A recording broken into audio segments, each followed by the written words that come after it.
जय हिंद दोस्तों, मैं हूं आपका दोस्त केवी और करंट अफेयर्स 2020 के लिए एक नई वीडियो में आप सभी का स्वागत है।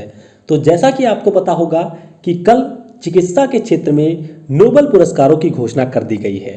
तो आज की इस वीडियो में हम नोबेल पुरस्कारों का जो भी इतिहास रहा था, इससे संबंधित जो भी महत्वपूर्ण तथ्य आपकी परीक्षाओं के लिए इंपॉर्टेंट हैं, उन सभी तथ्यों के साथ में सारी महत्वपूर्ण चीज़ों को यहाँ पर डिस्कस करने वाले हैं। तो पूरा वीडियो बहुत ही ध्यान से देखिएगा। इसके बाद में नोबेल पुरस्कारों के ऊपर जो मेरा दूसरा वीडियो आएगा, उसमें हम लोग नोबेल पुरस्कार से संबंधित जो प्रश्न पूछे गए हैं या फिर प्रश्न आपकी परीक्षाओं में पूछे जा सकते हैं, उन सभी के बारे में डिस्कस करेंगे।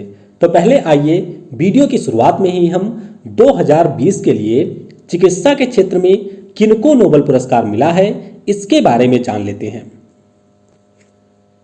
तो यहां पर आप देख सकते हैं, कुल मिलाकर के इस बार 3 ऐसे वैज्ञानिक हैं जिनको चिकित्सा के क्षेत्र में नोबेल पुरस्कार दिया जाएगा। अब आपको यह ध्यान रखना है कि चिकित्सा के क्षेत्र में जो नोबेल पुरस्कार दिया जाता है, उसको हम लोग फिजियोलॉजी या फिर मेडिसिन के क्षेत्र में नोबेल पुरस्कार के नाम से भी जानते हैं। तो ये 3 लोग कौन कौन से हैं, यहाँ पर आप इनकी इमेज देख सकते हैं। हॉर्वे जे अल्टर, इसके अलावा माइकल ह्यूटन और आपके हैं चार्ल्स यमराइज। तो यहाँ पर आपको ध्यान रखना है कि हॉर्वे जे अल्टर और चार्ल्स यमराइज ये दोनों हैं अमेरिका के, और माइकल ह्यूटन की बात करते हैं तो ये हैं आपके ब्रिटेन के। और इनको ये पुरस्कार मिलेगा क्यों? तो हेपाटाइटिस सी वायरस की खोज के लिए इनको ये पुरस्कार दिया जाना है, तो आपको ये भी ध्यान रखना है। और कैरोलिंस्का संस्थान जो कि आपको स्टॉकहोम में मिलेगा, उसके द्वारा चिकित्सा के क्षेत्र में विजेताओं का चयन किया जाता है। और अभी कुछ समय पहले ही मैंने आपको बताया था कि ये जो अवार्ड है उसके लिए दी जाने वाली धनराशि को बढ़ा दिया गया है, यानी कि अब जो विजेता होंगे उनको 10 मिलियन स्वीडिश क्रोन से सम्मानित किया जाएगा। तो ये चीजें आपको ध्यान रखनी है। अब आइए बेसिक के साथ में हम लोग नोबेल पुरस्कारों के बारे में जानते हैं। सबसे पहले हम लोग जानेंगे कि नोबेल पुरस्कार होता क्या है। तो एक हमारे बहुत ही महान रसायनज्ञ और इंजीनियर थे जिनका नाम था अल्फ्रेड नोबेल। तो ये कहाँ के थे? ये थे स्वीडन देश के। तो इन्हीं के नाम पर नोबेल पुरस्कार की स्थापना की गई थी और इसी के अंतर्गत नोबेल फाउंडेशन के द्वारा 10 दिसंबर को इनकी पुण्यतिथि के अवसर पर यह पुरस्कार दिया जाता है। ध्यान रखिएगा, सबसे पहली बार नोबेल पुरस्कार दिया गया था वर्ष 1901 में। बात करते हैं यहाँ पर नोबेल फाउंडेशन की, तो ध्यान रखिएगा इसकी स्थापना हुई थी 29 जून 1900 को। और इसका मुख्य रूप से काम क्या है? तो इसका मुख्य रूप से काम है कि जो आपके नोबेल पुरस्कार होते हैं उनका आर्थिक रूप से संचालन किया जाए। यानी कि जो अल्फ्रेड नोबेल हैं, इनके द्वारा कुछ पैसे जमा कर दिए गए थे और उन्हीं पैसों से जो मिलने वाला ब्याज है उसी से प्रत्येक वर्ष नोबेल पुरस्कार दिया जाता है। और यहाँ पर नोबेल फाउंडेशन की बात करते हैं तो यह एक 5 सदस्यीय समिति होती है, यानी कि इस समिति में 5 लोग शामिल होते हैं जिनके द्वारा यह पुरस्कार दिया जाता है। अब जानेंगे कि आखिर में ऐसे कौन कौन से क्षेत्र हैं जिनमें नोबेल पुरस्कार आपका दिया जाता है। तो भौतिकी है, उसके अलावा रसायन है, चिकित्सा है यानी कि मेडिसिन, उसके बाद में साहित्य है, लिटरेचर, अर्थशास्त्र यानी कि इकोनॉमिक्स, और आपका है शांति यानी कि पीस। आपको परीक्षा के दृष्टिकोण से ये ध्यान रखना है कि जब 1901 में पहली बार नोबेल पुरस्कार का वितरण हुआ था तो उस समय मात्र 5 फील्ड ही थे। कौन कौन से? भौतिकी, रसायन, चिकित्सा, साहित्य और शांति। अर्थशास्त्र के क्षेत्र में पहली बार नोबेल पुरस्कार 1969 में दिया गया था। परीक्षा के दृष्टिकोण से एक इंपॉर्टेंट पॉइंट आपको और ध्यान रखना है कि जितने भी हमारे पुरस्कार हैं, भौतिकी में, रसायन में, चिकित्सा में, साहित्य में या फिर अर्थशास्त्र में, ये सारे आपके स्वीडन की राजधानी स्टॉकहोम में दिए जाते हैं। लेकिन जो आपके शांति का पुरस्कार है, यह नॉर्वे की राजधानी ओस्लो में दिया जाता है। तो ये प्रश्न काफ़ी बार पूछा जा चुका है, तो इसे आपको ध्यान रखना है। वितरण जैसा कि मैंने आपको बता दिया, 10 दिसंबर को इसका वितरण किया जाता है। हालांकि जो विजेता होते हैं उनकी घोषणा अक्टूबर में ही हो जाती है, लेकिन 10 दिसंबर को ये पुरस्कार वितरित किया जाता है। अब जो विजेता होते हैं उनको मिलता क्या है? तो 9 मिलियन स्वीडिश क्रोना राशि के रूप में, यानी कि ये नगद राशि है। 175 ग्राम का गोल्ड मेडल होता है, ये आप देख सकते हैं, और एक इनको डिप्लोमा दिया जाता है। अगर विजेताओं की संख्या 1 से ज़्यादा होती है तो उनके बीच में ये जो प्राइज मनी है इसको डिस्ट्रीब्यूट कर दिया जाता है, यानी कि बराबर बराबर उनको बांट दिया जाता है। अब आइए जान लेते हैं कि जो भी विजेता होते हैं उनका चयन किसके द्वारा किया जाता है। तो जो आपके भौतिकी और रसायन के फील्ड में दिया जाता है, इनके विजेताओं का चयन रॉयल स्वीडिश विज्ञान अकादमी के द्वारा किया जाता है। उसी प्रकार से अगर हम मेडिसिन के क्षेत्र में बात करें, यानी कि चिकित्सा के फील्ड में, तो कैरोलिंस्का संस्थान इसके द्वारा यहाँ पर चयन किया जाता है। साहित्य की बात करते हैं तो Swedish Academy for the Nobel Prize के द्वारा लिटरेचर के फील्ड में विजेताओं का चयन किया जाता है। शांति के फील्ड की बात करें तो नॉर्वे की जो संसद है उसके द्वारा शांति यानी कि पीस के क्षेत्र में विजेता का चयन किया जाता है। और अर्थशास्त्र की बात करते हैं तो रॉयल स्वीडिश अकेडमी के द्वारा यहाँ पर अर्थशास्त्र के फील्ड में विजेताओं का चयन किया जाता है। ये आपको ध्यान रखना है। अब आइए एक एक करके जो भी महत्वपूर्ण फील्ड हैं उन सभी में नोबेल पुरस्कार के संबंध में जो भी तथ्य हैं आपकी परीक्षाओं के दृष्टिकोण से महत्वपूर्ण, उनको हम लोग जान लेते हैं। तो सबसे पहले बात करेंगे फिजिक्स के फील्ड में। तो आपको ये थोड़ा सा ध्यान रखना है कि 1901 से लेकर के 2019 तक अभी तक कुल 121 लोगों को फिजिक्स के क्षेत्र में नोबेल पुरस्कार मिल चुका है। सबसे ज़्यादा यानी कि बात करते हैं जॉन बार्डेन की, तो इनको फिजिक्स में 2 बार नोबेल पुरस्कार मिला है। एक बार ट्रांजिस्टर के लिए 1956 में और एक बार सुपर कंडक्टिविटी के लिए 1972 में इनको फिजिक्स के क्षेत्र में नोबेल पुरस्कार से सम्मानित किया गया था। सबसे कम उम्र में किसे मिला था तो लॉरेंस ब्रैग को मिला था, मात्र 25 वर्ष की उम्र में एक्स-रे किरणों के लिए। तो ये भी आपको ध्यान रखना है। वहीं पर अगर हम लोग बात करते हैं मैडम क्यूरी की, तो इनका नाम काफ़ी ज़्यादा महत्वपूर्ण है क्योंकि इनके साथ साथ इनके खानदान के भी काफ़ी लोगों को ये पुरस्कार मिल चुका है। तो मैडम क्यूरी की बात करें तो इन्हें भौतिकी में मिला था 1903 में रेडियो एक्टिविटी की खोज के लिए, और रसायन के फील्ड में इनको मिला था 1911 में शुद्ध रेडियम निष्कर्षण के लिए। तो ध्यान रखिएगा, इनको 2 फील्ड में नोबेल पुरस्कार मिल चुका है। फिर हम बात करेंगे रसायन में नोबेल पुरस्कारों की। तो 1901 से लेकर के 2019 तक कुल मिलाकर के 113 लोगों को ये पुरस्कार मिल चुका है। सबसे ज़्यादा बार ये मिला है फ्रेडरिक सैगर को, इनको 2 बार ये पुरस्कार मिल चुका है। 1958 में प्रोटीन की संरचना के लिए और 1980 में न्यूक्लिक अम्ल की संरचना के लिए इनको ये पुरस्कार मिला है। वहीं पर अगर हम सबसे कम उम्र की बात करते हैं तो फ्रेडरिक जूलियट को ये पुरस्कार मिला है। और जैसा कि मैंने आपको मैडम क्यूरी के बारे में बताया ही कि इनको 1903 में भौतिकी के लिए और 1911 में रसायन के लिए ये पुरस्कार मिला है। तो ये आपके लिए काफ़ी ज़्यादा महत्वपूर्ण है, इसे आपको जरूर ध्यान रखना है। फिर चलते हैं चिकित्सा में। तो चिकित्सा में 1901 से लेकर के पिछले वर्ष तक 122 लोगों को ये पुरस्कार मिल चुका है। बात करते हैं अपने देश के किसी व्यक्ति की, तो हरविंद खुराना जी को 1968 में यानी कि 1968 में आनुवांशिक कोड और प्रोटीन संश्लेषण के लिए ये पुरस्कार मिल चुका है। ये आपको ध्यान रखना है। और सबसे कम उम्र में किसे मिला था चिकित्सा में, तो ये मिला था फ्रेडरिक जी वैंटिंग को 32 वर्ष की आयु में इंसुलिन के लिए। तो ये भी आपको ध्यान रखना है। अब बात करते हैं अर्थशास्त्र में नोबेल पुरस्कारों की। तो ध्यान रखिएगा 1968 में अर्थशास्त्र के फील्ड में नोबेल पुरस्कारों की स्थापना की गई थी और सबसे पहली बार 1969 में इसका वितरण किया गया था। कब? 1969 में इसका वितरण किया गया था और पहली बार ये पुरस्कार मिला था 2 लोगों को। एक तो हैं आपके रैगनर फ्रिस्ट और दूसरे हैं जैन तिंगरबैन। तो इन दोनों को पहली बार इकोनॉमिक्स में नोबेल पुरस्कार मिला था।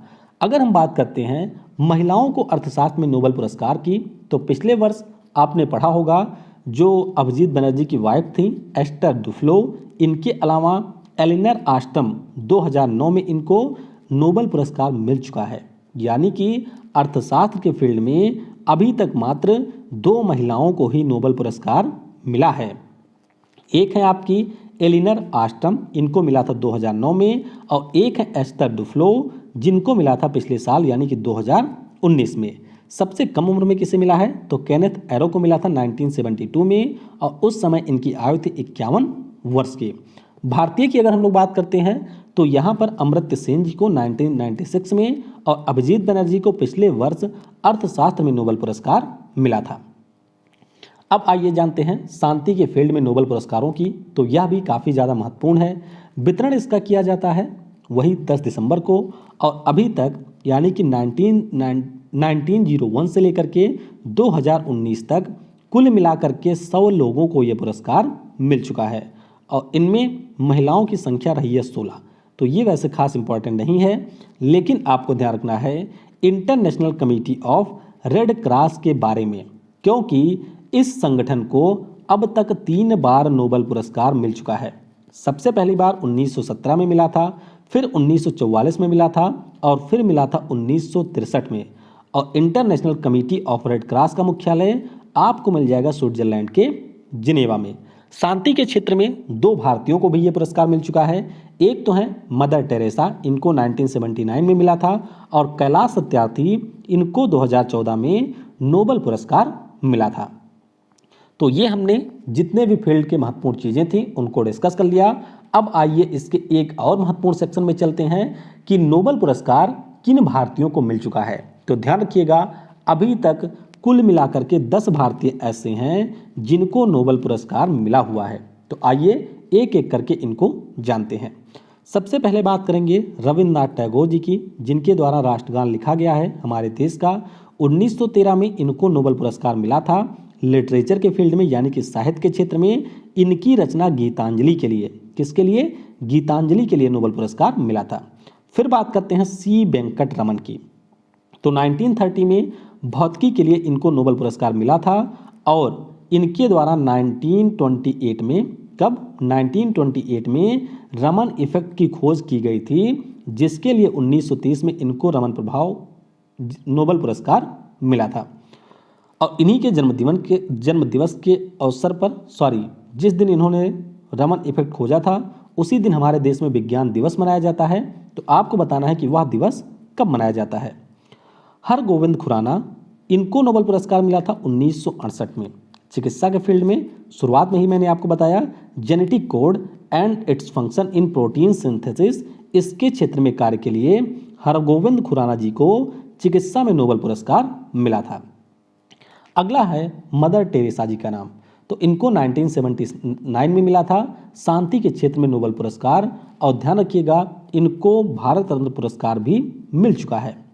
एस चंद्रशेखर जी की बात करते हैं तो इनको मिला था भौतिकी के क्षेत्र में 1983 में, और इनके द्वारा चंद्रशेखर सीमा के बारे में खोजी गई थी, यानी कि जो हमारे स्पेस में तारे होते हैं उनके संबंध में ही होती है चंद्रशेखर सीमा, और उसी के बारे में इनके द्वारा खोज की गई थी। फिर बात करते हैं अमर्त्य सेन जी की। तो इनको 1998 में अर्थशास्त्र के फील्ड में नोबेल पुरस्कार मिला था कल्याणकारी अर्थशास्त्र की व्याख्या के लिए। तो आपको ध्यान रखना है कि इनको 1998 में मिल चुका है। फिर अगला नाम आता है विद्याधर सूरज प्रसाद नेपाल का। तो ये भारतीय मूल के एक व्यक्ति थे। अक्सर आप इनका नाम नहीं सुने होंगे, लेकिन ध्यान रखिएगा ये वैसे थे ब्रिटेन के, और 2001 में साहित्य के फील्ड में इनको नोबेल पुरस्कार मिला था। ये ध्यान रखिएगा, साहित्य के फील्ड में इनको नोबेल पुरस्कार मिला था। वैसे इनको बुकर प्राइज भी मिल चुका था, और उसके बाद में 2001 में इनको साहित्य में नोबेल पुरस्कार मिला था। आगे बात करते हैं बी रामाकृष्णन जी की। तो इनको राइबोसोम के क्षेत्र में कार्य के लिए रसायन के फील्ड में 2009 में नोबेल पुरस्कार मिला था। कैलाश सत्यार्थी जी की बात करें तो 2014 में इनको मिला था शांति के फील्ड में, और बच्चों के अधिकारों की रक्षा के लिए इनके द्वारा एक संस्था बनाई गई है जिसका नाम है बचपन बचाओ आंदोलन, और इसी के लिए इन्हें यह पुरस्कार पाकिस्तान की मलाला यूसुफजई के साथ में मिला था। और फिर नाम आता है अभिजीत बनर्जी जी का। इनके बारे में तो आपको पता ही होगा कि 2019 में अर्थशास्त्र के फील्ड में experimental approach to alleviating global poverty के क्षेत्र में कार्य के लिए इनको पुरस्कार मिला था 3 लोगों के साथ में। एक तो ये थे, एक इनकी वाइफ थी एस्टर डुफ्लो, और एक थे आपके माइकल क्रेमर। तो ये हैं वह 10 भारतीय जिनको अभी तक नोबेल पुरस्कार मिल चुका है।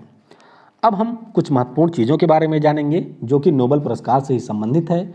नोबेल पुरस्कारों की जो घोषणा है ये अक्टूबर में होती है, और वितरण इसका किया जाता है 10 दिसंबर को। 2 व्यक्ति ऐसे हैं जिनको मरणोपरांत ये पुरस्कार मिल चुका है। एक तो आपके हैं एरी एक्सेल, इनको मिला था 1931 में, और एक आपके हैं ड्रैग ड्रेमर सोल्ड, इनको 1961 में मिला था। लेकिन 1974 में ये प्रावधान कर दिया गया कि किसी भी व्यक्ति को उसकी मृत्यु के बाद में नोबेल पुरस्कार से सम्मानित नहीं किया जाएगा। तो ये डेट भी आपको ध्यान रखनी है। और सबसे कम उम्र में किसको मिला है? तो सबसे कम उम्र में ये पुरस्कार मिला है मलाला यूसुफजई को।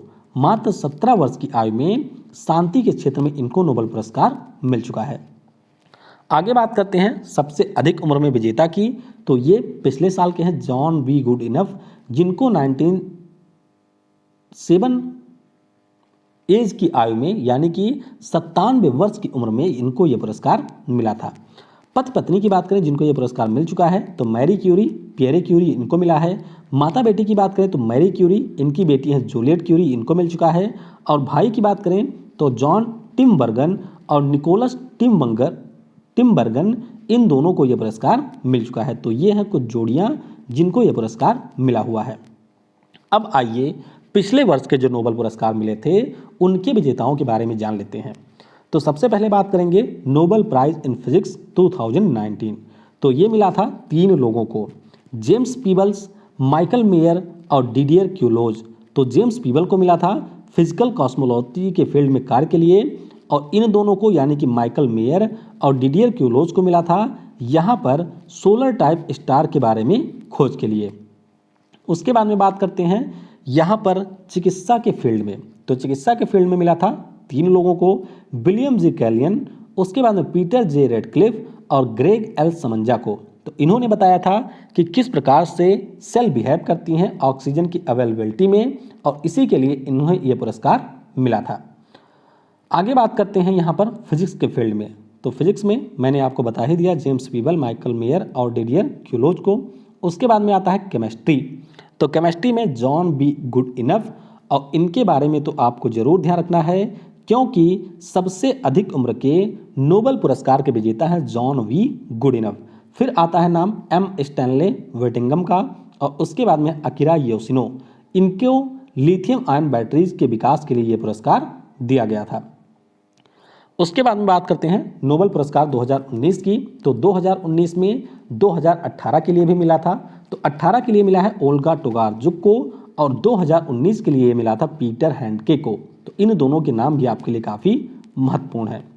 और अब बात करते हैं शांति के क्षेत्र में नोबेल पुरस्कारों की। तो 2019 में ये पुरस्कार मिला था इथियोपिया के प्रधानमंत्री, जिनका नाम था आबे अहमद अली।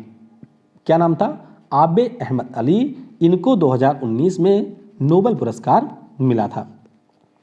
आगे हम लोग बात करते हैं अर्थशास्त्र यानी कि इकोनॉमिक्स के फील्ड में। ध्यान रखिएगा, इससे हम लोग इकोनॉमिक साइंसेज के फील्ड में नोबेल पुरस्कार भी कहते हैं। तो अभिजीत बैनर्जी, एस्थर डफ्लो और माइकल क्रेमर को यह पुरस्कार मिला था। तो यहाँ पर हम लोगों ने नोबेल पुरस्कार से संबंधित जो भी महत्वपूर्ण तथ्य उनको डिस्कस कर लिया है। और जब हम लोग जीके के एमसीक्यूज डिस्कस करेंगे तो इनसे जुड़े हुए जो प्रश्न पूछे गए हैं या फिर जो पूछे जा सकते हैं उन प्रश्नों को भी डिस्कस कर लेंगे। तो वीडियो को समय देने के लिए आप सभी को बहुत बहुत धन्यवाद। Thanks for watching. जय हिंद, जय भारत, और सबसे जरूरी, पढ़ेगा भारत तो बढ़ेगा भारत।